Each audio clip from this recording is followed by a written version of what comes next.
Hello, I'm Chris Beauchamp and welcome to IG's Trade of the Week for the week beginning Monday, the 11th of March. Each week we look at a key market to trade and how we manage the risk around that trade. We'll look at last week's trade first, which saw IG's Axel Rudolph go long at euro dollar at 108.44. And this one, he's actually closed out. It had a target price of 109.44, which is up 100 points from its entry point. Adhering to the 2-to-1 risk management rule because we had a stop down at 107.94.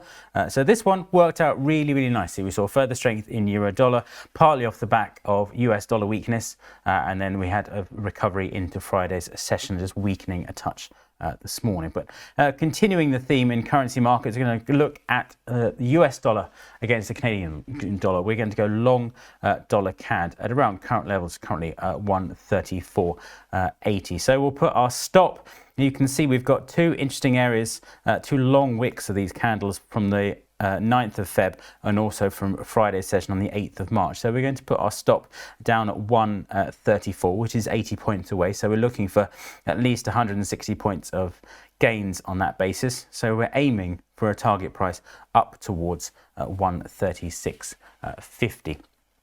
And that's our trade of the week for the week beginning Monday, the 11th of March. We're going long dollar CAD around its current levels of 134.80.